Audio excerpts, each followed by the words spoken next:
Perdebatan di antara Roy Suryo dengan Profesor Djoko Sriwibowo dari Universitas Jayabaya yang merupakan ahli dalam bidang hukum pidana makin membuat kita paham bahwa ada kemungkinan Roy Suryo memang tidak lagi percaya kepada lembaga-lembaga publik seperti kepolisian, dan ada kemungkinan ketika proses persidangan itu akan segera terjadi, Roy Suryo juga tidak percaya kepada lembaga kehakiman. Jadi, kalau sudah seperti itu, sebetulnya kita percaya kepada lembaga mana? Apakah kita perlu sampai mengundang lembaga asing untuk mengadili perkara kita sebagai orang Indonesia? Atau kita perlu mengundang para hakim dari dunia antah berantah atau dari dunia lain untuk menghakimi perkara kita sehubungan dengan kegaduhan yang ditimbulkan oleh Roy Suryo sendiri terkait dengan tuduhan bahwa ijazah mantan Presiden Jokowi atau Presiden ke-7 Indonesia Jokowi itu sebagai ijazah palsu. Saya punya intuisi politik sekaligus hukum bahwa sebetulnya Roy Suryo memang sudah tidak lagi mau mendengar apa yang namanya kebenaran. Ia adalah orang yang sudah membangun caranya sendiri tentang apa itu kebenaran, dan karena itu mau siapapun yang berbicara, termasuk yang pakar dalam bidang hukum pidana atau dalam bidang apapun, Roy Suryo tetap merasa bahwa mereka adalah orang-orang yang berada di bawah dirinya. Ia tetap merasa pakar dalam semua bidang, dan karena itu ia seperti kebiasaan yang kita dengar, menyela, memberi respon, dan tidak mau menahan diri kalau ada lawan bicara sedang menuangkan gagasan dan pendapatnya. Inilah teman-teman yang saya sudah katakan berulang-ulang bahwa Roy Suryo sebetulnya sedang menulis surat kematian buat dirinya sendiri. Ia menulis obituari, ia menulis dan menggali tentang dirinya yang sebetulnya banyak orang sudah semakin sebel dan semakin merasa Roy Suryo ini sebetulnya seorang tukang lawak daripada sedang menunjukkan kepiawaian atau menunjukkan kepakarannya, karena semakin ia mau mendapatkan pengakuan dari orang lain bahwa ia pakar, dia ahli, dan ia adalah orang yang punya pengalaman 40 tahun urusan foto-foto atau dunia perfilman, termasuk dunia kamar gelap katanya, ini tidak membuat orang lain percaya. Sebaliknya, orang lain semakin melihat bahwa Roy Suryo sedang melakukan joke atau dagelan, dan kata-katanya itu hanya lelucon belaka. Teman-teman, mari kita bincang Roy Suryo yang kemungkinan ketika proses persidangan itu akan terjadi, maka ia pun akan mengatakan bahwa ia tidak percaya pada kemampuan hakim untuk menyelesaikan secara adil persoalan terkait dengan kegaduhan soal ijazah Presiden ke-7 Joko Widodo. Selamat datang teman-teman dalam channel YouTuber NKRI atau Simon John Official atau Meragukan Filsafat, sebuah channel yang secara sadar dibangun untuk turut mengedukasi ruang publik virtual Indonesia dengan menawarkan alternatif berpikir dari lensa pemikiran filsafat untuk membaca fenomena sosial, politik, kebudayaan dalam konteks Indonesia kontemporer tanpa berpretensi untuk menggiring opini kita mempercayai pandangan-pandangan dalam channel ini. Sekali lagi terima kasih dari kami YouTuber NKRI. Untuk teman-teman yang membesarkan channel ini, jangan lupa like, comment, subscribe, dan share video kalau itu bermanfaat. Dan pastikan Anda adalah orang-orang yang ada dalam gerakan besar melawan politik dendam, politik fitnah, politik penuh cacian makian, politik kebencian. Karena itu adalah musuh terbesar dari demokrasi yang menurut Presiden Prabowo sudah semakin menjadi demokrasi yang berada pada posisi dewasa dan sehat. Teman-teman, kita nonton video perdebatan Roy Suryo dengan Profesor Djoko Sriwidodo berikut ini, yang menurut saya justru yang kelihatan cerdas dan luar biasa jenius itu adalah Profesor Sri Widodo, tetapi yang kelihatan bodoh banget, tetapi tetap ngeyel itu adalah Roy Suryo. Mudah-mudahan saya salah, tetapi silakan Anda memberikan penilaian sendiri. Kita nonton. Soalannya adalah sekarang dalam kacamata hukum tidak memiliki independen. Satu sisi menjadi terlapor, tapi satu sisi juga melakukan riset. Dalam kajian ilmiah lo ya, independen bro. Ini nggak boleh. Saya sendiri ya, jadi profesor meneliti, ada afiliasi dengan apa yang saya teliti. Itu nggak boleh. Nggak keluar tuh dana. Bagus. Oke. Orang menjaga independensi ini suatu contoh. Ya, baik, bro. Suatu contoh saja. Ya, gini. Ini profesor beneran nih. Ini namanya bener, Prof. Joko Sri Widodo. Jadi kalau nggak pakai Sri menjadi nggak bener, ya kan? Dulunya Miris juga nih perkataan ini. Jangan gitu. Tapi kita Oke, kita cari ahli-ahli independen, ya gitu, dan kita awasi bersama. Jadi makanya ahli independen itu nggak boleh dari Barreskrim, nggak boleh dari Polri, karena sudah ada hal-hal yang tidak pas ya. Maka kita juga usul ya, nanti Bang Kosinudin selaku kuasa hukum saya pasti akan men-challenge ini. Tidak ragu, kita masih pasti 99,9% itu palsu. Nggak ragu kita yakin kita. Gitu. Aku yakin dengan ditunjukkan tanpa boleh megang, dan 13 pembandingnya itu harusnya diuji juga. Jadi tidak boleh hanya uji identik tapi tidak diuji otentiknya. 13 pembandingnya itu diuji otentik nggak dia? Jangan sampai kemudian pembandingnya itu juga tidak otentik. Jadi mungkin Bang Roy, maaf nih ya, yang tepat dan benar, apa yang saya lihat, apa yang saya pegang, apa yang saya observasi, saya memastikan ini palsu. Tapi jangan mengatakan ada narasi seolah cenderung miliknya pelapor, miliknya Jokowi itu palsu. Nah ini yang nggak boleh. Nggak boleh. Nggak bermanfaat. Kenapa? Tadi. Oke. Kepastian hukum itu diuji. Itu harus melalui pihak ketiga. Jangan pihak sendiri. Nggak independen. Saya bertengkar nih. Gitu. Pasti akan saya benar, kamu benar. Maka ada pihak ketiga. Apa? Diserahkan ke kepolisian.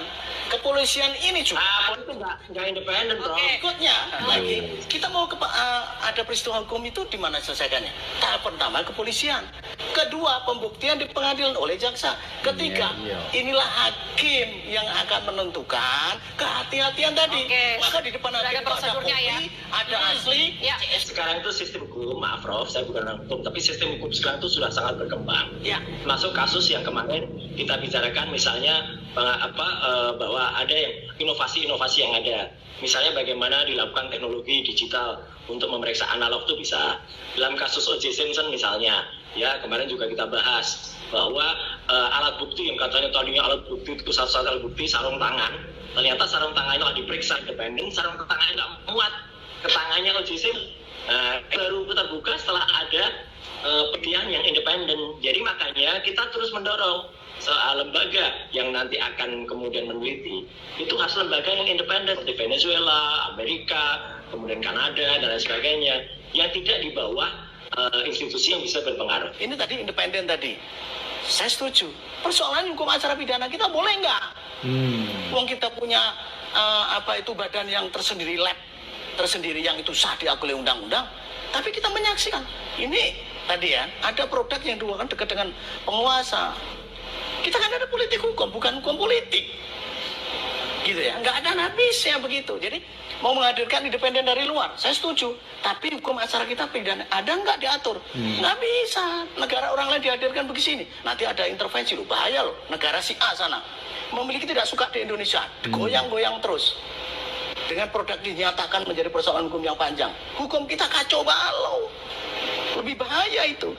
Jadi hukum itu memiliki multitafsir tergantung orang. Minum teh itu bagi orang yang sehat, tidak apa-apa. Tapi kalau yang sakit bisa kembung, macam-macam. Ini hukum juga begitu. Tergantung versi Bang Roy mengatakan dia itu, saya nggak kaget. Tapi mengatakan Pak Jokowi maaf yang asli juga, saya nggak kaget juga. Karena hukum itu seimbang. Maka diatur. Hukum itu memiliki tujuan tadi. Ada kepastian, ada keadilan. Kepastian itu apa? Cara pekerjanya hukum. Pekerjaan hukum itu siapa? Polisi, jaksa, hakim. Itu bekerja. Nah, siapa lawyer dan advokat dan sebagainya, riset atau peneliti seperti Bang Suryo itu penyeimbang terhadap pekerja hukum itu agar dan bekerja itu sesuai dengan aturan, memiliki tujuan hukum. Kepastian tadi. Ya. Nah, kepastian di mana? Izin Mbak Sela. Ada dalam aturan undang-undang. Izin Mbak Sela. Oke. Tapi intinya gini, ayo. Ya, teman-teman, saya potong di situ supaya kita lanjut diskusi. Kalau Anda ikuti ya perdebatan di antara Roy Suryo, kemudian Profesor Djoko Sriwidodo dan ada Ahmad Kosinudin, Anda akan mendapat kesan ya bahwa Roy Suryo dan Ahmad Kosin ini adalah orang-orang yang ngeyel dan taunya bahwa mereka berada di level di atas orang lain dan selalu posisinya tidak mau kalah atau ngalah dan tidak mau dengar orang lain bicara tentang perspektif yang ia ingin bagikan. Ia selalu merasa bahwa dirinya berada di atas orang lain. Nah, inilah yang saya ulang-ulang katakan teman-teman, sebagai celah terbesar dari kelemahan Roy Suryo ketika tidak bisa mempertahankan adabnya yang penuh dengan kesantunan untuk menunggu orang lain bicara dan menyelesaikan apa yang ia ingin katakan. Kalau ia selalu menyela dan ia selalu menginterupsi dan selalu ada saja ide untuk memotong lawan bicara, maka ini bukan kegagahan, ini bukan kehebatan, ini bukan posisi bahwa Roy Suryo berada di atas Jokowi atau di atas orang lain, tetapi ini justru menunjukkan kelemahan terbesar Roy Suryo. Maka alih-alih ia akan memenangkan kontestasi melawan Jokowi, ia sebetulnya sedang ya membuat banyak masalah itu makin terbuka pada dirinya, sehingga orang kemudian bisa menduga bahwa sebetulnya ia sedang menciptakan masalah buat dirinya, sehingga alih-alih memenangkan kontestasi, ia sudah dikalahkan bukan oleh Jokowi, bukan oleh aparat penegak hukum, tetapi oleh dirinya sendiri. Nah, kembali ke topik kita teman-teman. Saya punya dugaan ya, seperti yang dikatakan oleh Prof. Djoko Sriwidodo, bahwa kalau ada dua orang yang bersengketa, maka pihak ketiga yang menengahi dan ingin memberikan jalan keluar itu adalah kepolisian. Jadi tingkat pertama dalam penyelesaian sebuah sengketa hukum itu adalah kepolisian. Tapi Anda dengar tadi, Roy Suryo katakan, saya tidak percaya, saya tidak lagi melihat polisi atau Bareskrim atau Polda Metro Jaya itu independen. Nah, kalau sudah seperti itu, apakah kita membayangkan seperti yang dikatakan oleh Roy Suryo dan itu digugat oleh Prof. Djoko bahwa bisa kita mengundang yang independen dari Amerika, dari Kanada, dari manapun. Nah, itu tidak pernah diatur dalam hukum acara pidana kita atau dalam KUHP kita. Mengapa? Karena itu adalah bentuk intervensi asing terhadap jalannya hukum di Indonesia, dan itu tidak pernah akan dapat dimungkinkan selama proses hukum itu memang dalam hukum acara tidak berubah, kecuali ya oleh kapan ya oleh proses yang sangat kredibel, misalnya pemerintah dan DPR kemudian memproses ada perubahan-perubahan, tetapi itu tidak mungkin oleh karena proses kepastian hukum itu yang harus kita nantikan, karena ini sudah lama sekali, sudah hampir 1 tahun persoalan ini tidak kunjung selesai. Jadi melimpahkan persoalan ini dengan percaya bahwa ada pihak asing, yaitu datang dari luar negeri, Amerika, Kanada, atau Eropa, ini sama sekali tidak diatur dalam undang-undang hukum acara kita, dan juga tidak akan mungkin karena ini adalah bentuk kita diintervensi oleh kepentingan negara asing. Itu pertama. Yang kedua, yang juga tidak masuk akal adalah ketika Roy Suryo membantah bahwa kepolisian itu juga tidak independen, makanya perlu ada lembaga independen. Lalu kalau kita tidak percaya lagi kepolisian, kita mau apa sebetulnya? Maka lebih baik Roy Suryo dan kawan-kawan itu ya pindah ke negara orang lain misalnya, dan biarkan dia membayangkan negara itu mungkin akan dikacaukan dengan cara berpikir Roy Suryo yang ugal-ugalan, yang ngawur dan tidak mengikuti koridor dan nilai dan norma yang ada. Dan bayangkan misalnya ya, saya punya keyakinan bahwa ketika Roy Suryo masih meneriak-neriakkan pasca gelar perkara khusus ijazah Jokowi itu palsu, padahal sudah ada pernyataan resmi dari Bareskrim, dari Polda Metro bahwa ijazah Jokowi itu identik dengan 13 ijazah pembanding, Tapi mereka masih ngomong tunjukkan ijazah pembanding. Ini persoalannya lain. Berarti harus ada izin terlebih dahulu dan itu tidak bisa memakan waktu cepat, butuh proses. Dan inilah yang kemudian rasanya Roy Suryo tidak bersabar untuk menunggu proses pengadilan supaya kalau memang ingin melihat 13 ijazah pembanding, ya nanti forumnya di situ. Jadi gak usah bernarasi liar di luar untuk mengatakan bahwa ya karena tidak ditunjukkan ijazah pembanding, maka kami tetap meyakini ijazah Jokowi adalah palsu. Dan kekacauan berpikir ini teman-teman, saya ingin katakan ini juga sepertinya akan menjadi gambaran bahwa nanti dalam proses di pengadilan, Roy Suryo juga tetap akan katakan, saya juga tidak percaya pada proses di pengadilan dengan para hakim yang juga harus dicurigai sebagai tidak independen kalau ternyata akhirnya memang tidak menguntungkan Roy Suryo dan kawan-kawannya. Jadi teman-teman, saya punya pendapat bahwa persoalan-persoalan yang hari-hari ini kita lihat di media-media sosial kita makin membuat ya posisi Roy Suryo itu sebetulnya bukan kuat dan semakin hebat, tetapi justru ia semakin menunjukkan kelemahan-kelemahan dirinya. Jadi Mas Roy, mending Anda banyak bersabar, menahan diri, Anda banyak berpikir untuk mempersiapkan tahap persidangan, untuk membela diri di masa persidangan, daripada Anda terus membesar-besarkan ide yang sebetulnya itu kosong belaka saja. Itu tidak ada faedahnya selain makin menunjukkan bahwa Anda sebetulnya sedang mempertontonkan kebodohan demi kebodohan.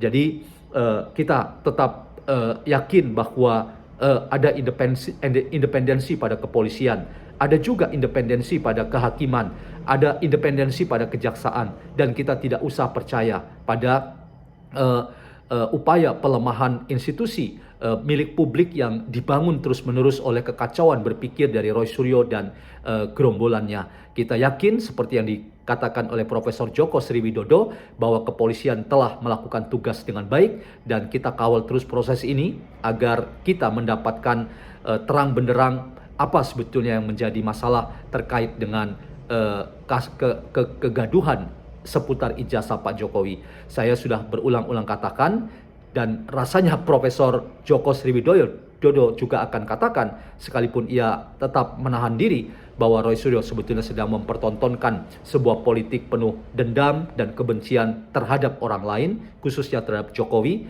dan itu terbaca karena semakin ia banyak bicara, semakin ia menunjukkan kelemahan-kelemahan dirinya. Lebih baik banyak menahan diri supaya banyak kemudian mempersiapkan diri.